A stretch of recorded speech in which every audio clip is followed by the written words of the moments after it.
اعوذ باللہ من الشیطان اللعین الرجیم بسم اللہ الرحمن الرحیم الحمد للہ وکفا وسلام علی عبادہ الذین اصطفیٰ. درود بھیجیے محمد و آل محمد.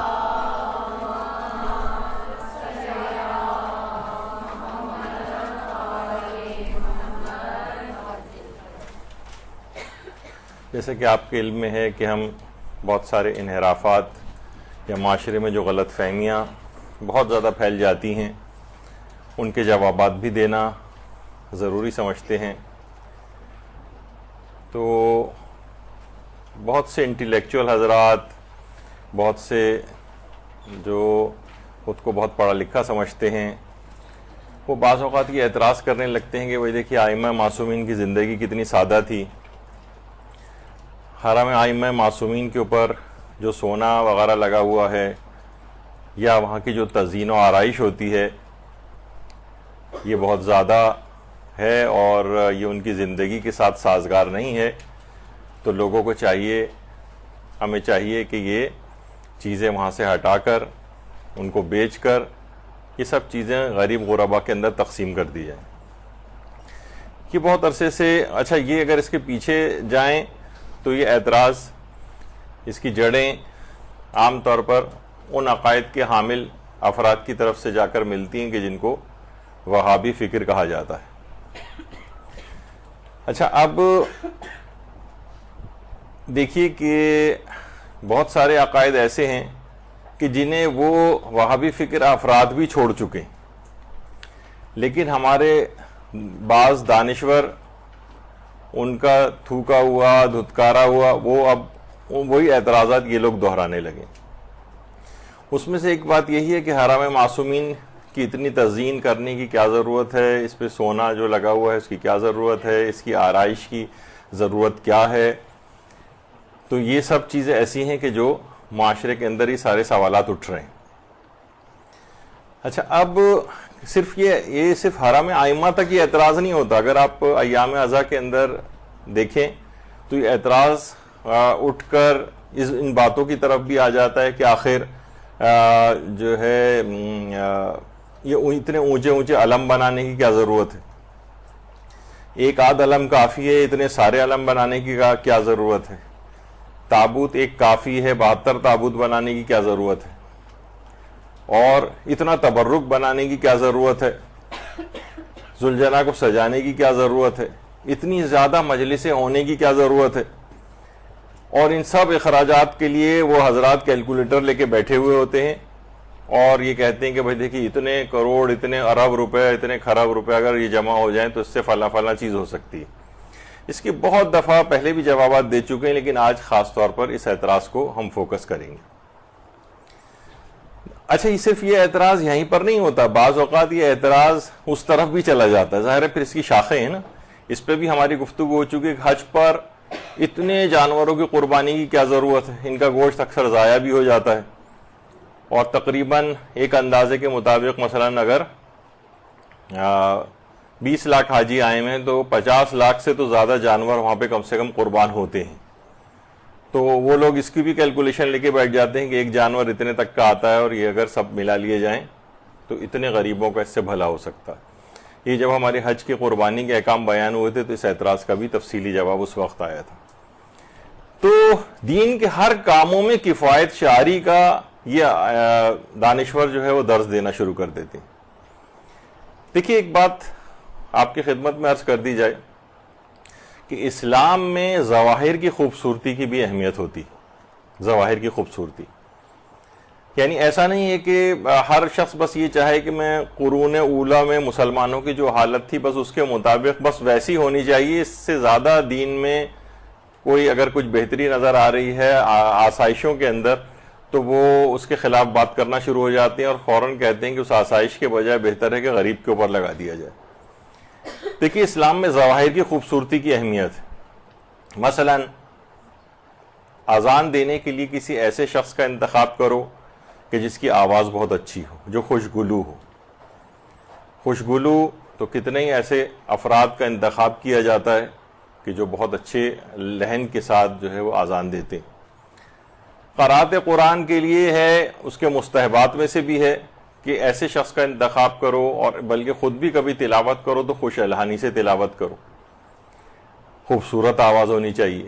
کیوں تلاوت قرآنی تو کرنا ہے کسی بھی طرح سے بس اللہ کو بس پسند آ جائے، نہیں، اس میں حکم ہے کہ اچھی آواز کے ساتھ قرات کرو. اسی طرح سے امام جماعت کے حوالے سے بھی احکام موجود ہیں. اور صرف اسی طرح کا بلکہ اگر آپ دیکھیں کہ بہت سارے ہمارے دینی پروگرام ایسے ہوتے ہیں، اگر وہ کتنے پرشکو انداز میں منائے جاتے ہیں. آج ہی میں صبح کربلا ٹی وی دیکھ رہا تھا تو وہاں خود عراق میں بھی جشن بلوغ منایا جاتا ہے. جو چھوٹی بچیاں جو ابھی 9 سال جن کے مکمل ہوئے ہیں وہ سب جمع کر کے ایک پروگرام باقاعدہ ہوتا ہے، اور انتہائی خوبصورت پروگرام ہوتا ہے، انتہائی خوبصورت پروگرام ہوتا ہے. بہت اچھی ایک رسم ہے. اس پہ ہماری ایک درس میں پوری اچھی خاصی گفتگو بھی ہو چکی ہے. تربیت اولاد کے سلسلے میں جو درس ہوئے تھے تو اس میں مرحلے وار گفتگو جب آگے بڑھی تھی اور بچہ بلوغت کی منزل پہ آیا تھا تو اس وقت بھی ان چیزوں کی اہمیت کو بیان کیا گیا تھا. تو یہ اگر خوبصورتی پیش نہ اس وقت اس کو زینت نہ دی جائے اس قسم کے پروگراموں کو، تو آپ خود سوچئے کہ یہ بچے اس طرح سے اٹریکٹ نہیں ہوں گے.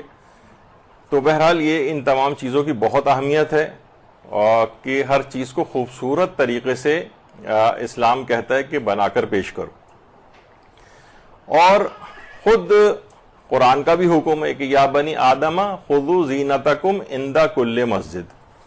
اس کے بہت سارے ترجمے علماء نے کیے ہیں. تقریباً سب کا مفہوم یہی ہے کہ جس وقت تم نماز کے لیے آمادہ ہو جاؤ تو اپنے آپ کو زینت دو، اپنے آپ کو زینت دو. کیوں؟ ویسے بھی تو پڑھ سکتے ہو تم. بہت سے لوگ کرتے نظر بھی آتے ہیں، پھٹے ہوئے بنیان میں کھڑے ہو کے نماز پڑھنا شروع کر دیتے ہیں. عورتیں بالکل گول بنا کے جو چادر رکھی ہوتی ہے اسے نکال کے جو ہے وہ پہن کے نماز پڑھنے لگتی ہیں.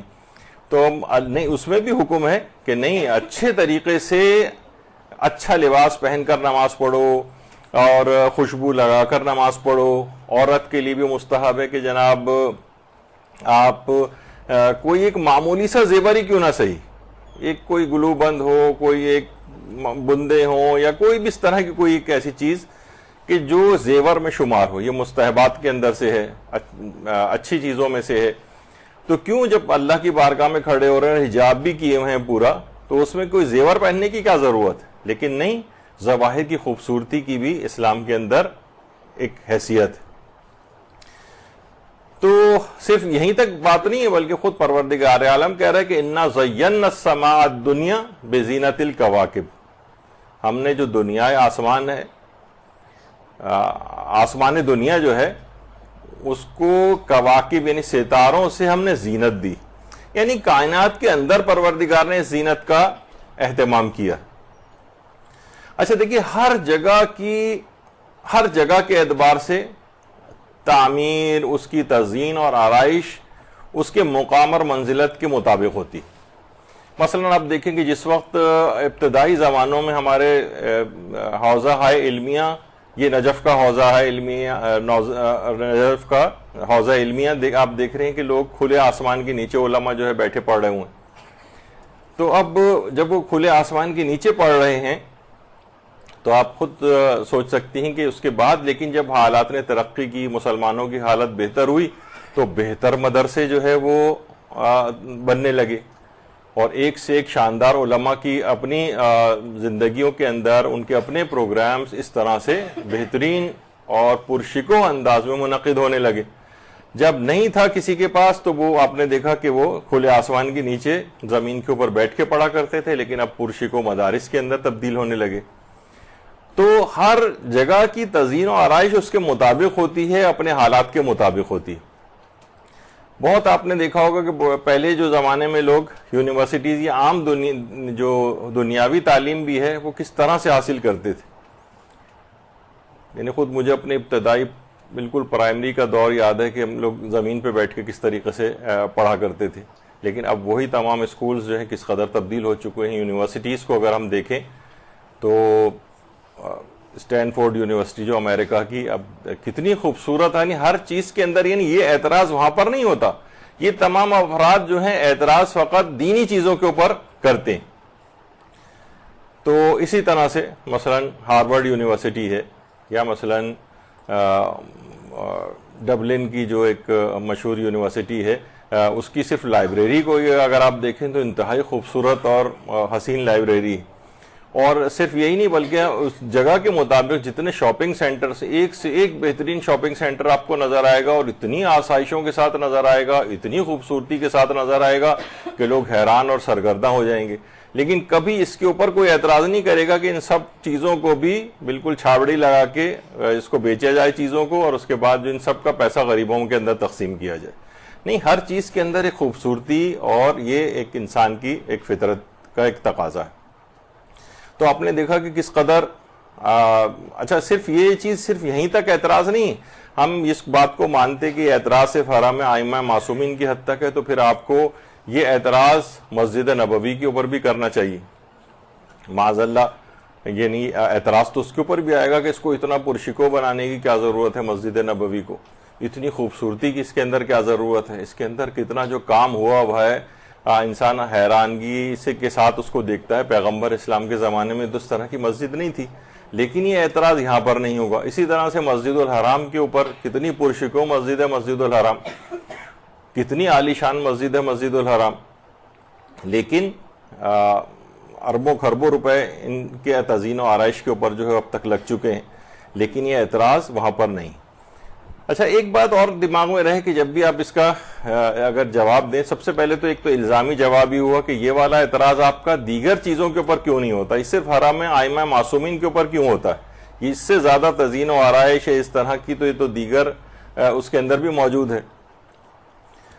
بلکہ دیگر مساجد کو ہم دیکھیں، ایک سے ایک خوبصورت اربوں خربوں روپے کی مساجد جو ہیں وہ دنیا کے اندر موجود ہیں. اگر آپ نکال کر دیکھیں تو ایسی ایسی مسجدیں ہیں کہ آپ حیران اور پریشان ہو جائیں گے ان کو دیکھ کر کہ اس قدر خوبصورت مسجدیں، ان کے انتظامات کے اوپر کتنا پیسہ خرچ ہوتا ہے، ان کی تعمیر کے اوپر کتنا پیسہ خرچ ہوتا ہے. تو لیکن یہ اعتراض ایک تو ایک الزامی جواب ہو گیا کہ بھئی یہ اعتراض ان کے اوپر بھی ہونا چاہیے، لیکن یہ وہاں پر نہیں نظر آتا. دوسری بات یہ ہے کہ دیکھیں ان کی جو تزئین و آرائش ہوتی ہے، یہ اب تک جتنا بھی ان کے اوپر مال لگا، یہ لوگوں کا شخصی اموال ہے، یہ لوگوں کے شخصی اموال ہیں جو لوگ اسی کام کے لیے وقف کرتے ہیں باقاعدہ. دیکھیے، وقف کے اپنے احکام ہیں. وقف کرنے والی کوئی بھی چیز اس کو اٹھا کے ایک جگہ سے دوسری جگہ نہیں لے جایا جا سکتا، کہیں اور اس کو خرچ نہیں کر سکتے، یا خرچ اگر ہوگی بھی بہت ضرورت کچھ مراحل میں آگے جا کر ہوتی ہے تو اسی جیسے کسی مقصد کے اندر خرچ ہوگا، کسی اور جگہ خرچ نہیں ہو سکتا. اچھا، اب حتیٰ کہ جو مسجد کے احکام ہیں، امام بارگاہ کے احکام ہیں، مدرسے کے احکام ہیں، یا حرم معصومین وغیرہ کے جو احکام ہیں، ان میں جو چیزیں وقف کی جاتی، یعنی اگر آپ ویسے دیکھیں تو مسجد کی کوئی چیز اٹھا کر آپ امام بارگاہ نہیں لے جا سکتے جو چیز مسجد کے لیے وقف ہو. مثلا اگر امام بارگاہ میں مجلس ہو رہی ہے اور وہاں کارپیٹ وغیرہ کی کوئی ضرورت ہے تو آپ مسجد کا کارپیٹ اٹھا کے وہاں نہیں لے جا سکتے. امام بارگاہ کی کوئی چیز اٹھا کے مسجد نہیں لا سکتے. مسجد کی سجدگاہ اٹھا کر امام بارگاہ کے اندر جا کر نماز نہیں پڑھ سکتے، کیونکہ وہ صرف وہیں کے لیے وقف ہے. تو یہ عام طور پر لوگ اس کا خیال نہیں رکھتے ہیں، حتیٰ کہ اکثر بلکہ مساجد میں دیکھنے میں بھی آتا ہے کہ مسجد کا پنکھا اٹھا کر جو ہے وہاں لے جایا جاتا ہے. کوئی بھی چیز اس طرح سے جو جس جگہ کے لیے وقف ہے وہ صرف وہیں پر ہی. تو آپ یہ کیسے کہہ سکتے ہیں کہ اس کا سونا جو ہے وہ نکال کر لوگوں میں تقسیم کر دیا جائے گی؟ تو لوگوں کے شخصی اموال ہیں جو انہوں نے وقف کیے ہیں، یعنی شرعاً بھی جائز نہیں. جو پہلے زمانے کے کچھ لوگ اس کے اوپر لگا کے جا چکے ہیں، کچھ مالدار افراد کی ڈونیشنز اس کام کے لیے موجود ہیں، اور جو اس کی تزئین و آرائش وغیرہ بھی ہوتی ہے اس کے لیے بھی لوگ ڈونیشنز دیتے ہیں، اور اسی مقصد کے لیے دیتے ہیں. باقاعدہ وہاں جا کے وہ آپ سے اگر آپ نوزورات کے سیکشن میں جائیں اور کوئی ڈونیشن وغیرہ دیں تو باقاعدہ آپ سے پوچھا بھی جاتا ہے، یعنی آپ یہ تعمیر کے لیے دے رہے ہیں، کس چیز کے لیے دے رہے ہیں حرم کی، تو اس کے اعتبار سے اس نیت کے مطابق اس کا جو ہے وہ استعمال ہوتا ہے. تو بعض اوقات صرف مسئلہ نہیں مسجد اور امام بارگاہ کا نہیں ہوتا، خود ہمارے اپنے مدرسے کا بھی ہوتا ہے. مثلا یہاں پر اگر کیمرہ لگا ہوا ہے تو بہت سے یہاں پہ منچولی کی مسجد میں بھی درس ہوتا ہے، تو بہت سے افراد جو درس ارینج کرتے ہیں، کبھی کبھار ریکویسٹ ان کی طرف سے آتی ہے کہ بھئی یہ کیمرہ جو آپ کے مدرسے میں یہ اس درس کی ریکارڈنگ کے لیے ہمیں دے دیں. تو ہمیں ان کو منع کرنا پڑتا ہے کہ یہ جس نے بھی دیا ہے وقف کیا ہے یہاں پر وہ مدرسے کے لیے دیا ہے, اس کو اٹھا کے مسجد نہیں لے جا سکتے. تو یہ سب چیزیں اس طرح کی ہیں کہ جو شرعاً جائز نہیں. خود آپ دیکھتی ہیں کہ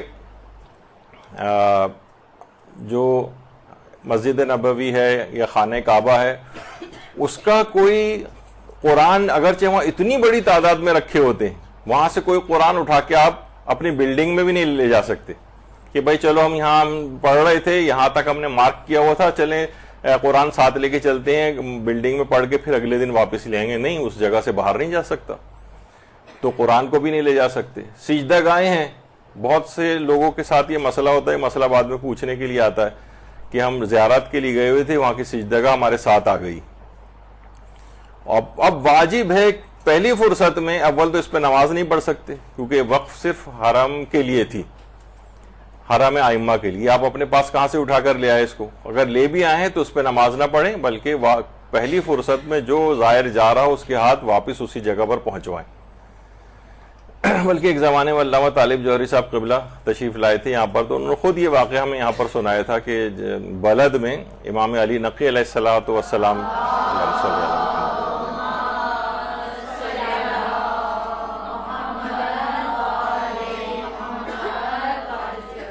کے بیٹے جو سید محمد کے نام سے جو ان کا جہاں پر بکروں وغیرہ کی نظر ہوتی ہے اور قربانی وغیرہ کی جاتی ہے, خود علامہ صاحب نے اپنا واقعہ سنایا کہ جب وہ وہاں سے جانے لگے تو کسی بھی صورت جو گاڑی تھی وہ اسٹارٹ ہی نہیں ہو رہی تھی. تو وہاں کے متعلق مشہور ہے کہ یہاں کی کوئی بھی چیز ساتھ نہیں لے جا سکتے. تو خود یہ بات انہوں نے بھی سنی ہوئی تھی علامہ صاحب نے کہا تلاش کریں یہاں کی حرم کی کوئی چیز کسی کے پاس تو نہیں آ گئی. تو سب نے اپنے سامان ٹٹولے, تو ایک صاحب کے پاس سجدہ گاہ وہاں کے حرم کی موجود تھی, وہ فوری طور پر انہوں نے واپس وہیں پر پہنچائی, اور اس کے بعد جب اس نے سٹارٹ کی تو فوراً گاڑی سٹارٹ ہو گئی. یہ ایک بہت مشہور ہے اور شہرت اس بات کی ہے, اور تجربات سے بھی بات ثابت ہوئی ہے. تو بہرحال مقصد کہنے کا یہ, تو بیچ میں ایسی ایک واقعہ آ گیا کہ کسی جس جگہ کے لیے وقف چیز ہوتی ہے وہاں سے اس کا کوئی اور استعمال بھی جائز نہیں. تو اب یہ افراد جو ہیں وہ میں نے کسی حکایت میں پڑھا تھا, شاید مولا ہی سے منسوب حکایت تھی کہ مولا سے کسی شخص نے پوچھا کہ میں فلاں شخص کی امداد کرنا چاہتا ہوں. اس طرح کا کچھ واقعہ ہے کہ بہرحال مولا اس شخص کو بار بار عطا کرتے گئے, تو ایک تیسرا شخص کھڑا ہوا دیکھ رہا تھا, تو اس کو یہ لگا کہ شاید اس کو بہت زیادہ عطا ہو گیا, تو اس نے اعتراض کیا. تو منسوب ہے ان سے ایک واقعہ, تو مولانا نے کہا کہ دینے والا کوئی اور ہے, لینے والا کوئی اور ہے, تجھے بلا وجہ کی تکلیف ہو رہی.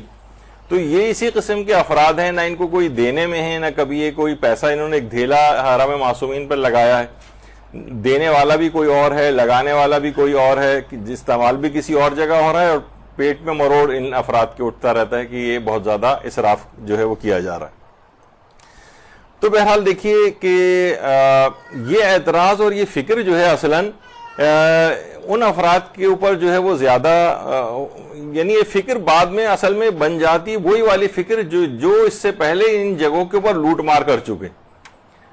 باقاعدہ دشمنان اہل بیت نے سن 1216 ہجری میں کربلا کے اوپر ایک حملہ کیا تھا. اس حملے کے نتیجے میں شہر کے باشندوں اور زائرین جو وہاں پر موجود تھے ان کا بہت زیادہ قتل عام ہوا تھا. حائر حسینی تک کو منہدم کر دیا گیا تھا, اور وہاں موجود تمام اموال کو لوٹ لیا گیا تھا. اور یہ عین عید غدیر کے روز کہ جبکہ اچھی بڑی تعداد لوگوں کی نجف گئی ہوئی تھی, اس موقع پر وہاں پر یہ حملہ کیا گیا تھا. تو یہ لوٹ مار وغیرہ کی جو اس طرح کی چیز وہی والی فکر ہے کہ وہ لوگ ان جگہوں کو اجاڑ دیکھنا چاہتے ہیں. تو یہ جو اس قسم کے افراد جو یہ والے مشورے دیتے ہیں, غریبوں کی ہمدردی اس کے اندر نہیں ہوتی, بلکہ وہ ان مقدس مقامات کی شان و شوکت کو اجاڑنا چاہتے ہیں. تو یہ اس طرح کی سب چیزیں ایسی ہیں کہ جو ہمیں اس کو سمجھنا چاہیے کہ ان چیزوں کے پیچھے کیا مقاصد ہیں. دیکھیے ایک اور بات اور اہم ہے کہ دیکھیے ہر مال غریب کے لیے نہیں ہوتا ہے. غریبوں کے لیے, فقراء کے لیے اسلام نے الگ طرح کے انتظامات کیے ہیں. یہاں ہر چیز کا یہ ہوتا ہے کہ دوبارہ حج کے لیے نہ جاؤ غریب کو دے دو, دوبارہ زیارت کے لیے نہ جاؤ غریب کو دے دو. علاموں سے پیسہ بچاؤ، تابوت سے پیسہ بچاؤ، ہر جگہ سے لے جا کے غریب کو دے دو، ایسا نہیں. ہر چیز اسلام نے غریب کے لیے نہیں رکھی، اور بھی بہت ساری دینی حکمتیں ایسی جن میں پیسہ خرچ ہوتا ہے. غریب کے لیے کتنی چیزیں، غریب کے لیے صدقہ دے سکتے ہیں آپ، اس کو خیرات دے سکتے ہیں، زکوٰۃ دے سکتے ہیں، رد مظالم دے سکتے ہیں، خمس غریبوں کے لیے ہے، فطرہ غریبوں کے لیے ہے، جتنے چاہیں عطیات، چیریٹی، کتنی طرح کی چیزیں ہیں. اسلام نے مختلف طریقوں سے غریبوں کی مدد کا، کفارات ہیں، فدیے ہیں. اگر آپ دیکھیں تو ہر چیز میں غریب کا حصہ کہیں نہ کہیں آتا ہے. لیکن ایسا نہیں کہ ہر مال کو ختم کر کے وہ سارا کا سارا جو ہے وہ صرف غریب، یعنی دیگر کسی بھی مقصد کے لیے پیسہ خرچ نہ ہو، بلکہ وہ سارا کا سارا کسی غریب کو دے دیا جائے، ایسا بھی نہیں. تو یہ سب چیزیں اس طرح کی ہیں کہ جو سمجھنا چاہیے. بلکہ ہم تو یہ بات کہتے ہیں، ہمیں کوئی فقیر اور غریب ایسا لا کر دکھا دو جو یہ بات کہے کہ بھائی یہ جو مسجد نبوی ہے اس کی ساری چیزیں بیچ باچ کے ہمارے جو ہے وہ اخراجات پورے کیے جائیں، حرم معصومین کی جتنی چیزیں وہ اجاڑ دی جائیں اور اس کا پیسہ ہمیں دے دیا جائے. کوئی ہمیں ایسا غریب لا کر دکھا دیں جو یہ کہے کہ ان حرم معصومین کو اجاڑ کر مجھے اپنے پیٹ کا دوزخ بھرنا ہے.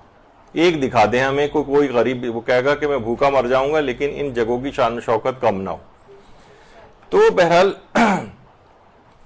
اب اچھا بالفرض اگر ایسا کر بھی دیں خدا نہ خواستہ، تو یہ ضرورت کتنے دن تک غریبوں کی، پوری دنیا میں جتنے غریب ہیں مشکل سے جتنا بھی اس میں سے آپ نکالیں گے وہاں کا سونا یا تزئین و آرائش کی چیزیں، وہ ایک ہی دن میں تمام غریبوں میں تقسیم ہو جائے گا، اگلے دن پھر وہ غریب ویسے کا ویسے ہی نظر آئے گا.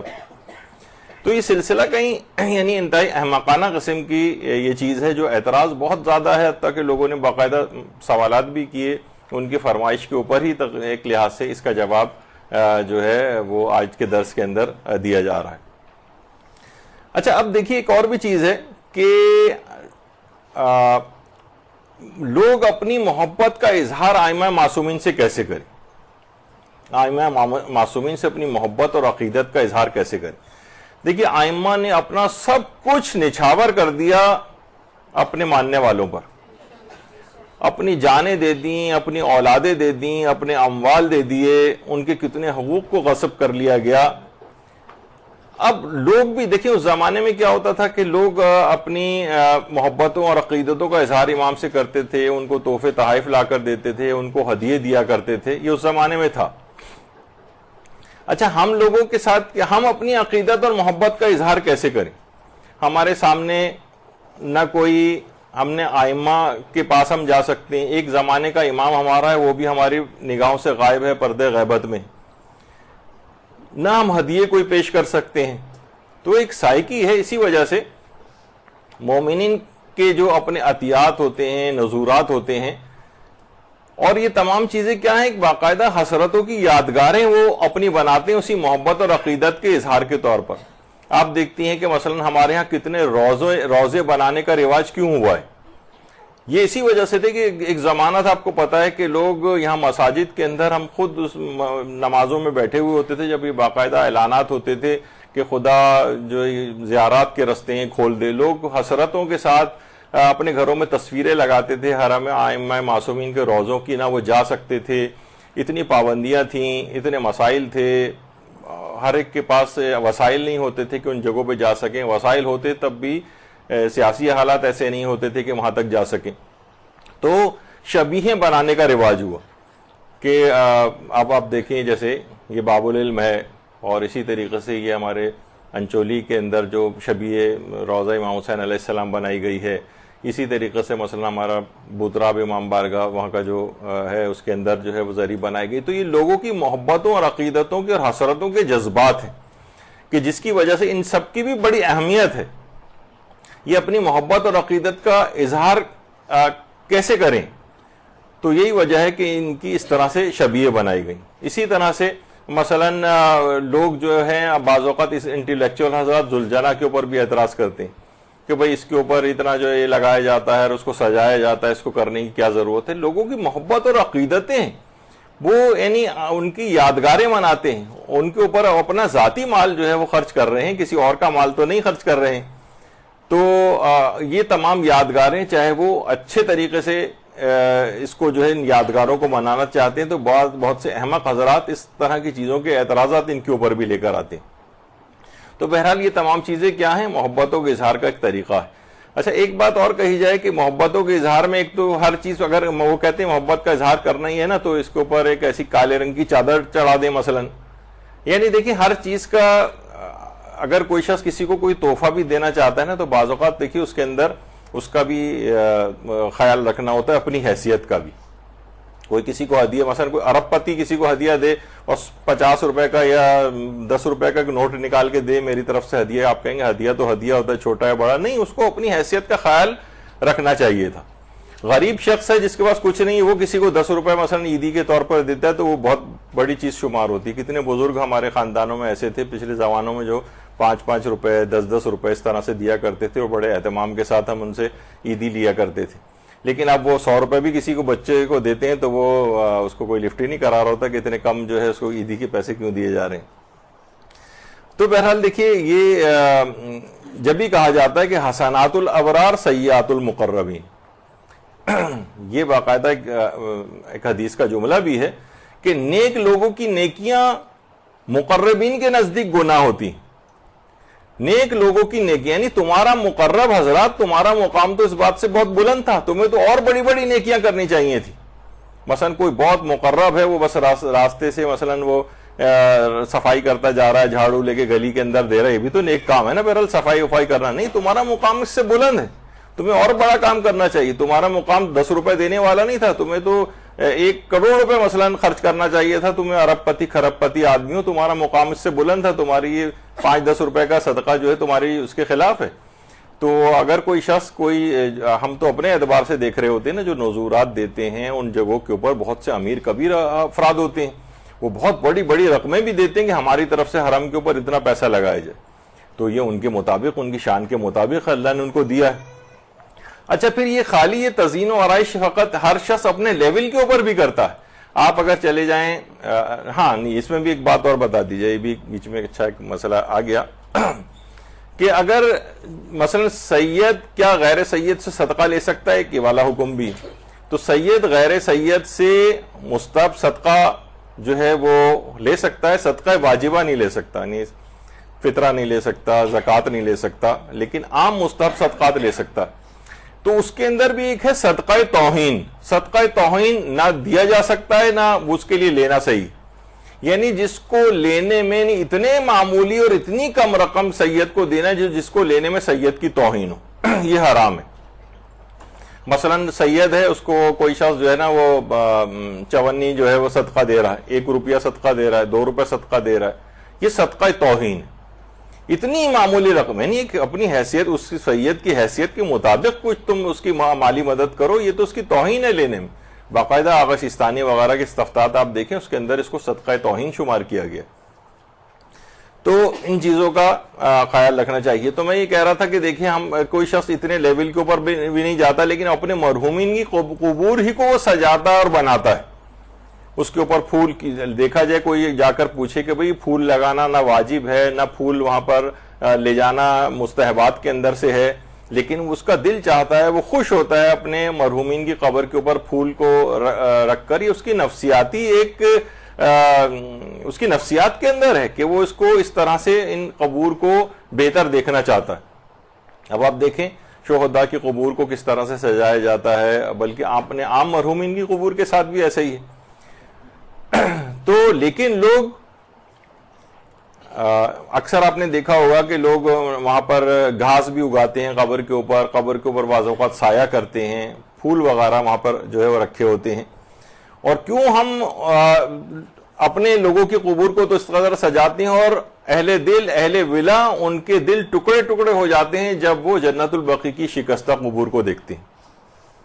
اسی وجہ سے کہ یہ انسان کی فطرت کے اندر ہے کہ ان چیزوں کو بھی وہ بہتر سے بہتر دیکھنا چاہتا ہے. تو یہی وجہ ہے کہ دیکھیے آئمہ کے جو روضے ہیں، ان کا جو جتنے وہ پرشکو ہیں، مسجد نبوی کو آپ دیکھیں، ماشاءاللہ کتنی پرشکو مسجد نبوی ہے، کتنی حسین ہے، کتنی خوبصورت ہے، لوگوں کا دل کس قدر وہاں جا کر لگتا ہے، لیکن کوئی اس کے اوپر کبھی اعتراض نہیں کرتا۔ اسی طرح سے آپ یہ دیکھیں، کوئی کہہ سکتا ہے کہ بھئی یہ اس کی کیا ضرورت ہے؟ پہلے بھی تو زمانے میں جس وقت مسجد نبوی تھی، حتیٰ کہ وہاں پر دری چٹائیاں وغیرہ تک نہیں ہوتی تھی، لوگ زمین کے اوپر نماز پڑھتے تھے، تو آج بھی یہاں پر یہ فرش اتنے بنانے کی کیا ضرورت ہے، اور یہ چھتریاں لگانے کی کیا ضرورت ہے اربوں روپے کی یہاں پر؟ تو اسی طرح سے ہو، لیکن نہیں، جیسے جیسے زمانہ ترقی کر رہا ہے ویسے ویسے ان چیزوں میں بھی بہتری آ رہی۔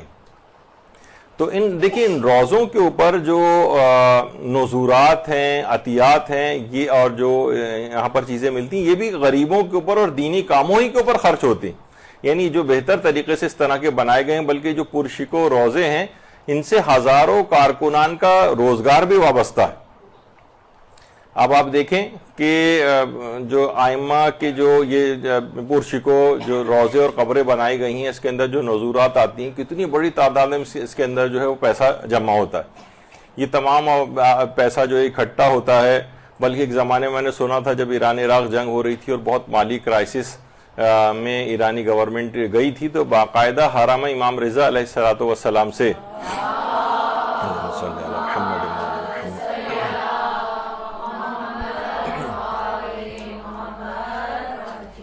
وہاں سے باقاعدہ قرض تک لیا گیا تھا، یعنی قرض لینے کی بات ہوئی تھی، مجھے اس کے بعد یاد نہیں رہا کہ وہ باقاعدہ اس انداز سے قرض جو ہے وہ لیا گیا تھا اس کے بعد یا نہیں، لیکن بہرحال اس قسم کی بات وہاں پر دیکھنے میں آئی تھی۔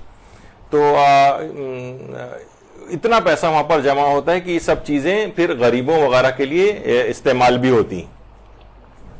اچھا، اب باقاعدہ اتنی بڑی تعداد کے اندر لوگ یہاں پر بیٹھتے ہیں، تو ان تمام جگہوں اب جو لوگ افراد یہ اعتراض کرتے ہیں، تو یہ والا چیز، یہ جو لوگ یہاں پر لا کر پیسہ دیتے ہیں، وہی تزئین و آرائش کے لیے استعمال ہوتا ہے، لوگ اسی مقصد کے لیے اس میں ڈالتے ہیں، یا یہ کہ ان کی نیت یہ ہوتی ہے کہ تعمیر میں خرچ ہو جائے یا کسی بھی کار خیر میں خرچ ہو جائے، تو یہ غریبوں وغیرہ کے لیے بھی خرچ ہوتا ہے۔ پھر یہی جو زائرین وہاں پر آتے ہیں امام کے، ان کو ان کے جو کھانا وغیرہ ان کو کھلایا جاتا ہے، ان کی اور بہت ساری چیزوں کے اندر یہ پیسہ خرچ کیا جاتا ہے۔ تو اچھا، اب دیکھیے کہ جو لوگ اس کی مثال دیتے ہیں کہ دیکھیے حرم میں جو معصومین ہیں، یا اس سے پہلے جو اسلام کی ابتدائی زمانہ تھا، اس کے اندر بہت مسلمانوں کی ذوب حالی جو ہے وہ ہوا کرتی تھی مالی اعتبار سے۔ اب ادوار معصومین بالکل الگ تھے، جس طریقے سے کہا جاتا ہے نا کہ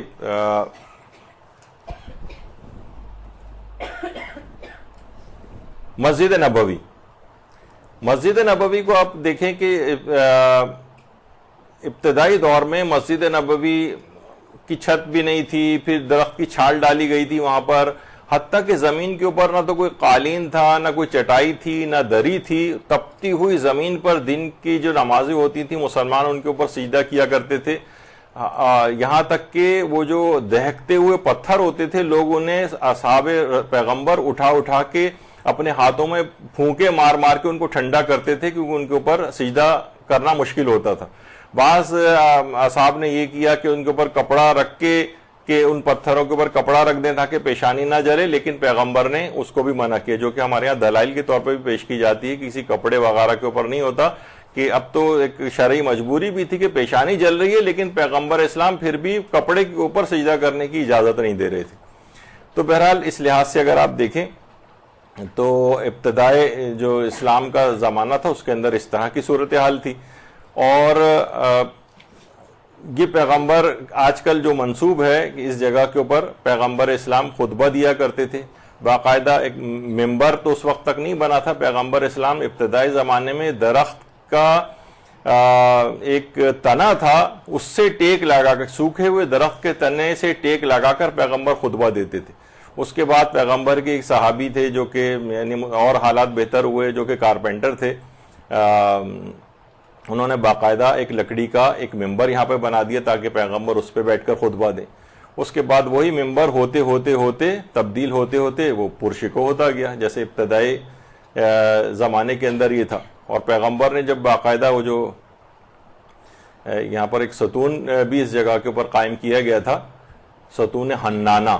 یہاں پر ایک باقاعدہ ستون، اس کی نام ہی ہے ستون حنانہ، کہ جس وقت وہ درخت کے تنے کو وہاں سے ہٹایا گیا کیونکہ ممبر بن گیا تھا، باقاعدہ اس درخت کے تنے سے اونٹ کے بچے کی طرح سے رونے کی آواز آئی جو فراق پیغمبر میں رونے لگا.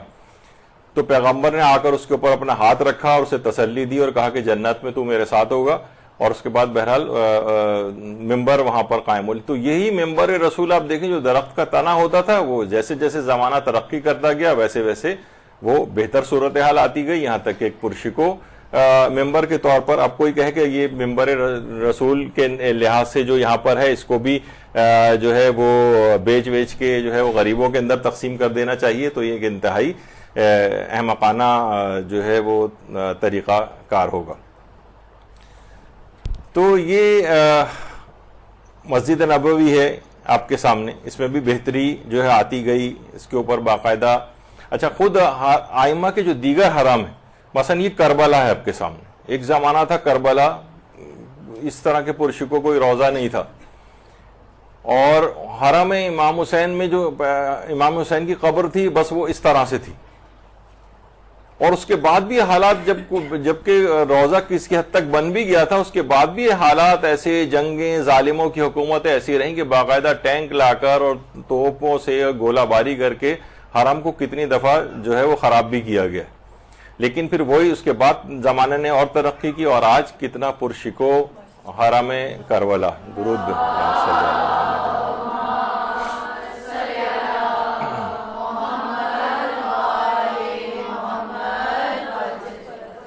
تو اسی طریقے سے اگر آپ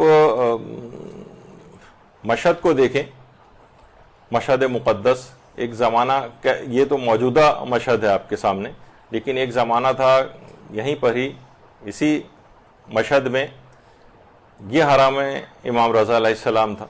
اللہم صلی علی محمد وعلی محمد.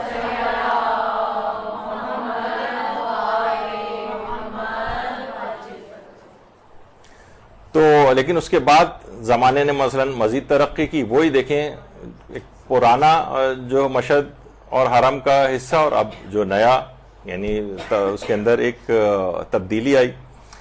تو بہرحال یہ تمام چیزیں ایسی ہیں کہ اس کو دیکھنا چاہیے. اسی طریقے سے حرم معصومہ قم ابتدائی زمانے میں، اللہم صلی علی محمد وعلی محمد.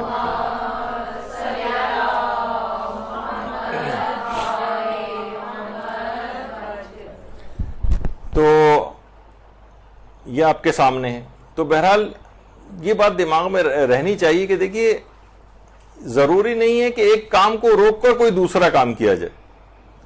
یعنی کیا معصومین کے حرموں کی تزئین و آرائش غریبوں کی امداد کرنے سے روکتی ہے آپ کو؟ نہیں روکتی. اچھا مثلا وہ ہے نا کہ کسی نے ایک دفعہ غریب سے پوچھا کہ تمہیں روٹی چاہیے یا چاول کھاؤ گے؟ تو وہ غریب کہنے لگا دونوں. تو کیا ضرورت ہے کہ نہیں دونوں چیزوں کا جب آپشن موجود ہے تو اس تزئین و آرائش کے ساتھ اسی حرم معصومین کے اوپر، اسی جو روزوں کے اوپر سونا آلریڈی پہلے سے پچھلے سابقہ ادوار میں لگائے گئے، اب تو لگایا بھی نہیں جاتا الگ سے سونا. تو یہ آپ کو کس نے منع کیا ہے کہ آپ غریب کی امداد جو ہے وہ نہ کریں؟ تو بہرحال یہ حرمین جو ہیں ان کا دیکھیے پرشکو ہونا یہ ایک تبلیغ معنوی بھی، معنوی تبلیغ جو ہے وہ ہوتی ہے یہاں پر. اور ہر انسان جو ہے، دیکھیے یہ بھی بات کہی جاتی ہے بہت اہم ہے، ہر شخص کی معرفت اتنے اعلیٰ پیمانے کی نہیں ہوتی کہ وہ ہر سختی کو برداشت کر سکے. یعنی آج بھی ہم مدرسے سے، آپ جس اس میں ایٹماسفیئر میں بیٹھی ہوئی ہیں، یہاں سے ہم یہ دبیس قالین آپ کے نیچے سے ہٹا دیں، اے سی سارے جو ہے وہ ختم کر دیں. یہ جو سابقہ یہ بلڈنگ میں جو ہمارا مدرسہ تھا، اتنی شدید گرمی ہوتی تھی، اکثر طالبات گرمیوں کے دور میں بے ہوش جیسی کیفیت ان کی ہو جاتی تھی اتنی شدید گرمیوں کے اندر. تو اگر یقین جانی کہ ہر شخص اتنی سختی برداشت نہیں کر سکتا ہے، تو وہ آج ہی یہ سب چیزیں ہٹا لیں تو کتنی تعداد جو ہے وہ کم ہو جائے گی. دیکھیے کورونا وائرس سے ڈر کے آج تعداد کافی کم نظر آ رہی ہے اسی وجہ سے. تو بہرحال یہ ہوتا ہے. تو ابتدائی زمانے میں اس لحاظ سے آپ دیکھیں دعوت ذو العشیرہ جو ہوئی تھی، پیغمبر کو اسلام کا پیغمبر اسلام ختمی مرتبت صلی اللہ علیہ وآلہ وسلم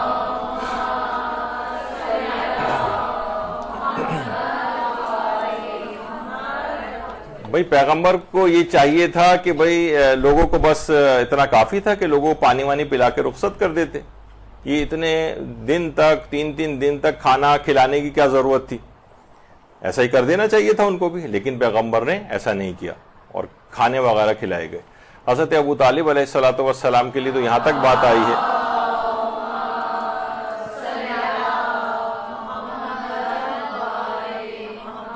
کہ اس قدر یعنی ان کے احترام اور اتنا وہ زیادہ تھا کہ جس دن وہ کھانا کھلاتے تھے اس دن کوئی شخص دوسرے کو کھانے پر نہیں بلاتا تھا.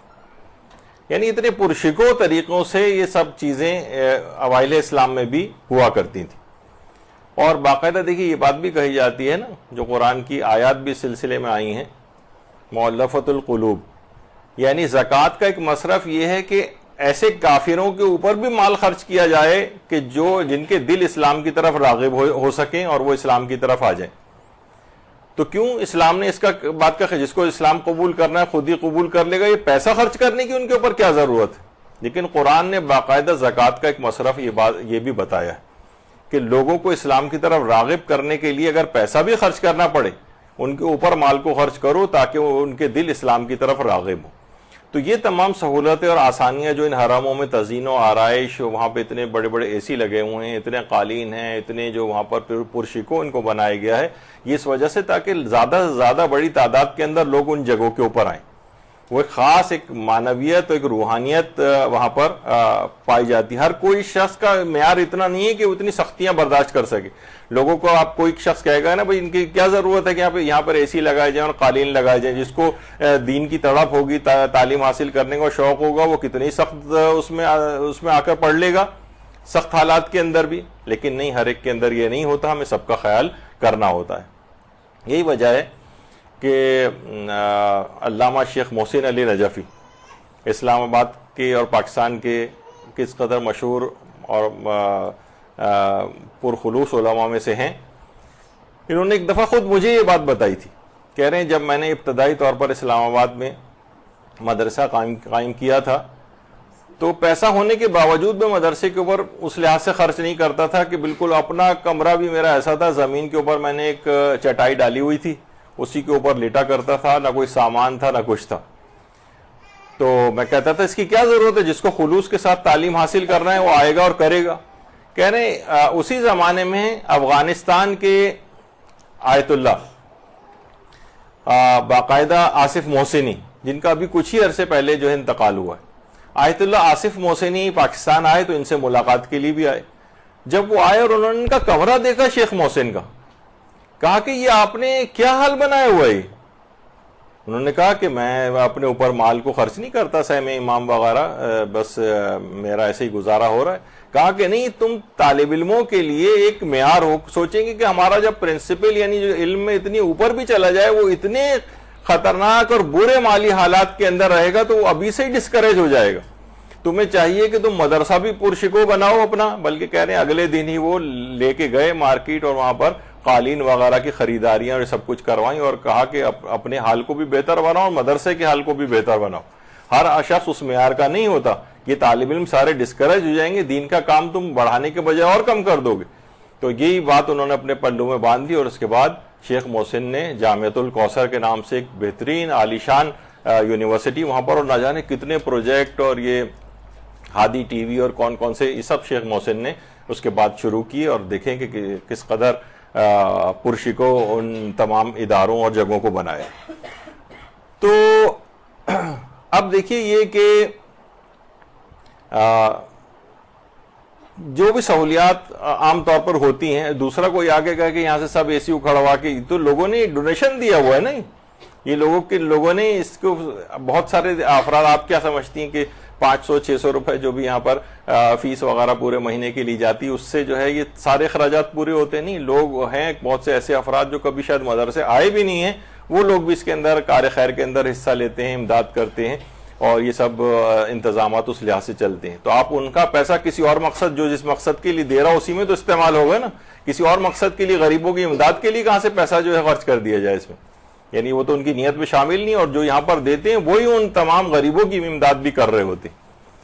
تو یہ اس قسم کی باتیں جو ہیں وہ معاشرے کے اندر بہت، ہم یہی کہتے ہیں ان افراد سے کہ بھائی آپ کو چاہیے کہ بجائے کہ یہاں کا پیسہ نکال کے وہاں لگائے جائے، اپنے اللے تللے کم کریں نا، آپ اپنی تقاریب آپ کم کریں. آگے جو بھی معترض ہمارے پاس یہ مشورہ لے کے آئے گا، ہم اس سے پوچھیں گے آپ کے پاس گاڑی ہے یا نہیں، وہ کہے گا جی ہاں گاڑی ہے. ہم کہیں گے یہ والی گاڑی چھوڑ کے پھر آپ جو ہے نا اس سے کمتر ماڈل کی گاڑی کیوں نہیں لے لیتے، جو بھی 2-4 لاکھ روپے بچیں گے آپ غریبوں کی امداد کے لیے خرچ کریں. پھر وہ اگر کہ اس کے پاس کوئی کمتر گاڑی بھی، ہم کہیں گے گاڑی کی بھی کیا ضرورت، کتنے لوگ ہیں کروڑوں کی تعداد میں بسوں میں سفر کرتے ہیں، گاڑی کی کیا ضرورت ہے، کئی مہینوں کا سالوں کا غریبوں کا خرچ چل جائے گا، گاڑی کو بھی بیچیں. جو بھی مکان ہے آپ کا 200 گز کا ہے تو آپ 100 گز کے گھر میں چلے جائیں، 100 گز جو اضافی پیسے ہوں گے غریبوں میں بانٹیں. تو ہم ہر چیز پہ اس معترض کو بھی نچلی سطح کے اوپر ہم دیکھتے ہیں کتنی پھر وہ ہماری بات مانتا ہے. تو وہ ساری چیزیں ان کا فوکس فقط یہ ہوتا ہے کہ ان حرام معصومین یا دینی رسومات کے اوپر جن کی الگ الگ حکمتیں، ان کا پیسہ بس نکال کے لوگوں کے اندر جو ہے تقسیم کر دیا ہے. اصلاً وہ ان جگہوں کو اجاڑ دیکھنا چاہتے ہیں. اچھا اب کیوں ایسا ہوتا ہے؟ دیکھیے ائمہ معصومین کے جو پرشکو روزے ہیں یہ لوگوں میں ایک شوق زیارت کو بھی ابھارتے ہیں. یہ شوق لوگ ان کی تصویریں حتیٰ کہ ٹی وی کے اندر بھی جب آتا ہے ایسا ان کا دل تڑپ جاتا ہے کسی طریقے سے ہم وہاں پر پہنچ جائیں.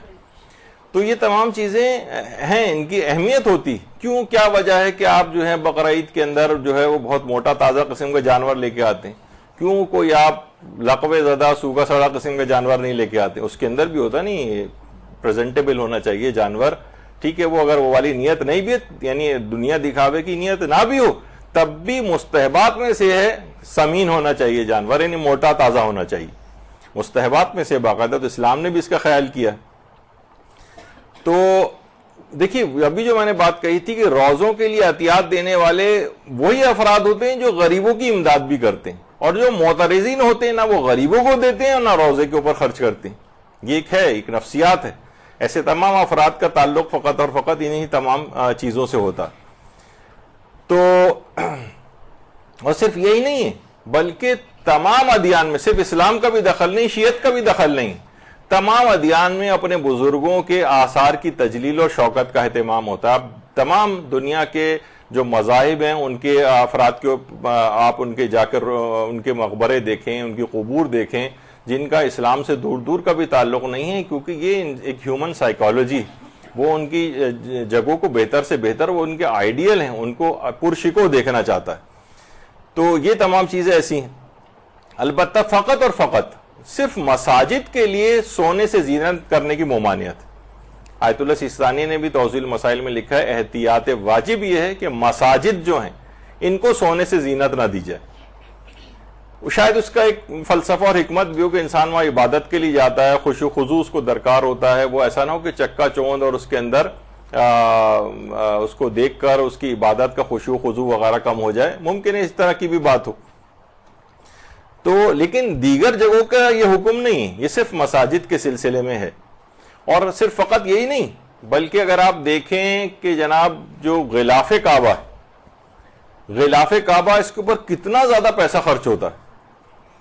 غلاف کعبہ کے اوپر اگر آپ حیران ہوں گی یہ بات سن کر کہ 670 کلو گرام خالص ریشم استعمال ہوتا ہے اس پر. 670 کلو گرام. 120 کلو گرام سونا استعمال ہوتا ہے ہر سال. 100 کلو گرام چاندی استعمال ہوتی. اور جو کپڑا ہے اس کا 25 ملین ریال کا صرف وہ کپڑا ہوتا ہے. اور 8 ماہ اس کی تیاری میں لگتے ہیں. اور ہر سال غلاف کعبہ جو ہے تبدیل ہوتا ہے. سونے کے تاروں سے اس کے اوپر کام ہوتا ہے. 120 کلو گرام سونا. اب کوئی تولے کا حساب کرے، اس کے بعد کلو گرام کا حساب کرے، پھر اس کو 120 سے ضرب دے، تو صرف غلاف کعبہ سے ہی لوگ کیلکولیٹر لے کے بیٹھ سکتے ہیں کہ کتنے غریبوں کی امداد ہو سکتی ہے. اور کعبے کے اوپر سے معاذ اللہ. اچھا یہ بھی مختلف ادوار میں رہا ہے. سب سے پہلے غلاف جو سادہ دیواریں ہوا کرتی تھیں کعبے کی، اس پر سب سے پہلے حضرت اسماعیل کی زوجہ نے درختوں کی چھال کا جو غلاف بنایا تھا. پھر آہستہ آہستہ کپڑے نے لی جگہ، پھر کپڑا بہترین کپڑا وغیرہ استعمال ہونے لگا. تو تو آپ دیکھ رہے ہیں کس قدر قیمتی یہ ہے، باقاعدہ پورا ادارہ بنایا گیا ہے اس سلسلے میں، اور ہمارے بھی صدر پاکستان بھی وہاں پر گئے تھے اور انہوں نے بھی اس کے اوپر سلائی وغیرہ کی تھی غلاف کعبہ پہ، اور ثواب کی نیت سے اس کے اندر حصہ لیا تھا. تو بہرحال تو یہ سب چیزیں کیا ہیں، یعنی اگر آپ پھر اس کے اوپر بھی اعتراض ہونا چاہیے کہ غلاف کعبہ بھی بس ایک ایسی سادہ سا کپڑا اس کے اوپر ڈال دیا جائے، اور کپڑا ڈالنے کی بھی کیا ضرورت ہے. تو بہرحال اچھا، اب خود باب کعبہ کو دیکھیں کہ اس پہ کتنا سونا وغیرہ جو ہے اس انداز سے جو ہے وہ لگا ہوا ہے.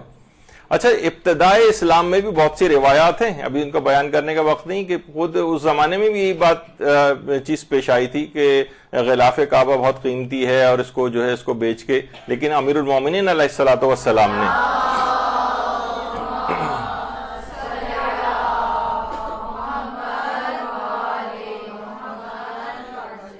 اس کے سامنے مزاحمت کی اور کہا کہ نہیں، اور اس کو بیچنے نہیں دیا، اس کو فروخت نہیں ہونے دیا، اور غلاف کعبہ کو ہٹانے نہیں دیا اس کے اوپر سے. تو یہ اس قسم کی باتیں اس سے پہلے بھی ہوتی رہیں. اچھا دیکھیے، انہوں نے بھی اس سے انکار کر دیا تھا. تو یہ سونا کوئی ہر سال ائمہ کے حرموں پہ نہیں لگایا جاتا ہے، ایسا نہیں ہوتا، بلکہ ایک دفعہ ایک وقت میں سابقہ بہت سے بادشاہوں نے بھی اس کے اوپر لگایا، عام عوام نے، مالدار افراد نے، وہ ان پہ لگ گیا. اب تزئین و آرائشی فقط ہوتی ہے وہاں پر، بس اس کی مینٹیننس ہوتی ہے، اور ظاہر ہے کہ جیسے جیسے لوگ وہاں پر بڑھ رہے ہیں ویسے ویسے حرموں کی توسیع ہوتی جا رہی ہے. توسیع کے لیے پھر مزید یعنی جتنے زیادہ زائرین آ رہے ہیں اس کے مطابق اس کے انتظامات کرنے پڑتے ہیں.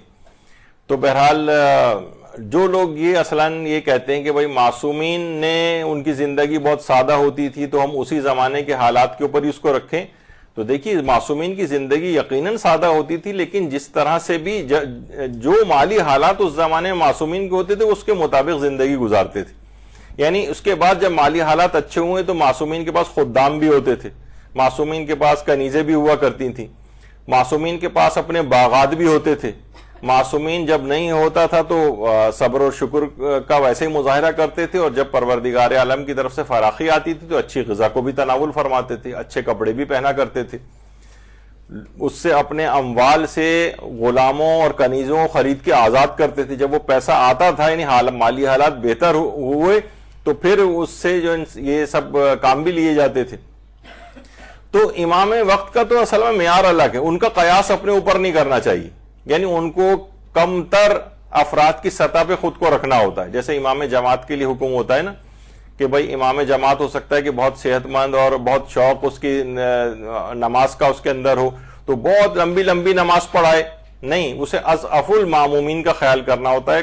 سب سے کمزور نمازیوں میں کون ہے، وہ اس سے بہت سے افراد بوڑھے افراد ہیں، پیشاب نہیں روک پاتے ہیں، رہا نہیں روک پاتے، کھڑے ہونا ان کے لیے مشکل ہوتا، سب سے کمزور آدمی کا خیال کرو.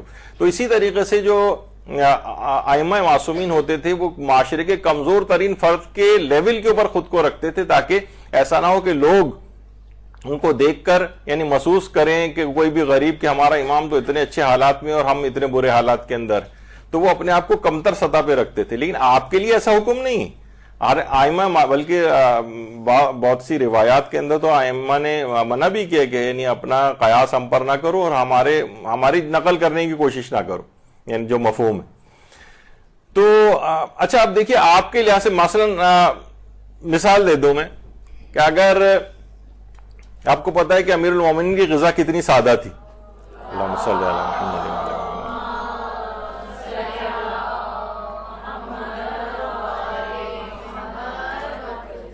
جو کی روٹی، بلکہ صرف سوکھی جو کی روٹی کھا رہے ہیں، یا بہت ہی ایک وقت میں ایک سے زیادہ کوئی چیز، حتیٰ کہ جب اس کے ساتھ کچھ سرکے کا اضافہ کر دیا تھا تو وہ بھی فوراً امیر المومنین نے اس کو بھانپ لی تھی، اس بات کو بھانپ لیا تھا. تو بہرحال ان کی تو زندگی بہت سادہ تھی. لیکن مثلا اگر امیر المومنین کی آپ کے گھر میں دعوت ہو تو کیا آپ ان کے لیے سوکھی جو کی روٹی کا انتظام کر کے رکھیں گے؟ نہیں. آپ اچھا یہ عام طور پر بھی حکم ہے. دیکھیے ایسے ہی اگر کوئی مہمان بغیر بتائے آپ کے گھر پہ آ جائے تو پھر تو اسلام کا حکم ہے جو آپ کے گھر میں اس کے سامنے حاضر کر دیں. لیکن اگر آپ نے دعوت دے کر بلایا ہے تو پھر اہتمام کرنا پڑے گا اس کے لیے. یعنی پھر یہ نہیں کہ بھائی جو بھی گھر میں پکا ہے دال روٹی ہے ہم نے آپ کے سامنے رکھ دی.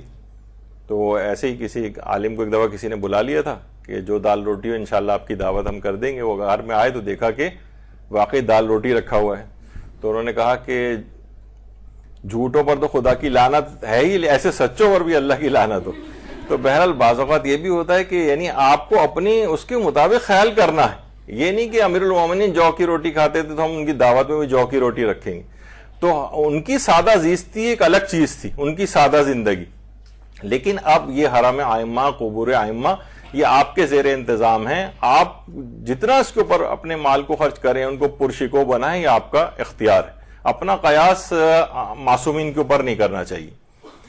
اچھا, اب اس لحاظ سے اگر آپ دیکھیں کہ خانہ کعبہ کے بھی جو ابتدائی ادوار تھے, صفا و مروہ کو آپ دیکھ لیں. یہ سابقہ صفا و مروہ ہے, اور یہی جو صفا و مروہ, پہلے تو بلکہ اس سے بھی پہلے کی ایک تصویر تھی, وہ مجھے ابھی جلدی میں مل نہیں سکی. اس میں جو رستہ تھا صفا و مروہ کا, اس کے اوپر بس ایسی چھپرا ڈال کے اس کو جو ہے وہ بنایا گیا تھا. لوگ اسی کی, وہیں پہ دکانیں ہوتی تھیں. بلکہ اس کے مسائل کے اندر آج بھی ہم کو ملتا ہے توضیح المسائل جو مناسک ہے, اگر آپ پڑھیں کہ جب بازار عطاران سے گزریں, یعنی صفا سے مروہ کے درمیان عطر فروشوں کی دکانیں تھیں, اور ظاہر ہے کہ جب تک صحیح کر رہا ہوتا ہے اس وقت تک وہ حالت احرام میں ہوتا ہے, تو خوشبو کو سونگھنا حرام ہوتا ہے. تو اس کے احکام وہاں پر بیان ہوئے. تو وہاں پر اطراف میں دکانیں ہوتی تھیں, چھپرا ٹائپ کا ڈلا ہوتا, تو لوگ اسی کے اندر صفا و مروہ کے درمیان صحیح کر رہے ہوتے تھے. لیکن آج وہی صفا و مروہ جو ہیں فلی سینٹرلی ایئر کنڈیشنڈ ہو گئی ہیں, بہترین پرشکو ہو گئی ہیں. جیسے جیسے مالی حالات ترقی کرتے گئے مسلمانوں کے, ویسے ویسے ان چیزوں کے اندر بھی نکھار آ گیا. اسی طریقے سے خانہ کعبہ کو اگر آپ دیکھیں, ابتدائی زمانہ تھا جس وقت, یہ تو ظاہر خیالی ایک وہ ہے تصویر, لیکن یہ کہ اسی طرح سے اطراف میں تھوڑے تھوڑے سے گھر بنے ہوتے تھے, اور کوئی ایسا پرشکو نہیں تھا. بلکہ حضرت ابراہیم کی جو تعمیر تھی خانہ کعبہ کی, اس میں تو دروازہ بھی نہیں تھا, دروازہ بھی بعد میں جو ہے وہ بنایا گیا, اور چھت بھی نہیں تھی, چھت بھی بعد میں ڈالی گئی. تو خانہ کعبہ کے اندر اس طرح سے تبدیلیاں ہوتی گئیں سابقہ ادوار کے اندر, اور اب ماشاءاللہ خانہ کعبہ ایک پرشکو عمارت کے طور پر آپ کے سامنے موجود ہے. درود بھیجیے محمد علیہ.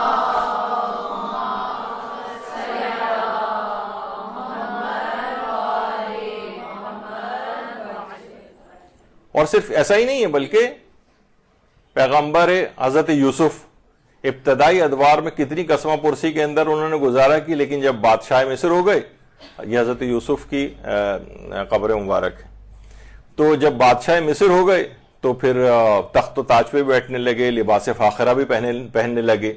اسی طرح سے مثلا حضرت سلیمان کے متعلق کہی جاتی ہے, تو خیر یہ بھی خیالی تصویر ہے, لیکن وہ ان کا بھی جو تخت ہوتا تھا, ان کے دربار لگتا تھا باقاعدہ, لباس فاخرہ جو بادشاہوں والا ہوتا ہے وہ پہنتے تھے.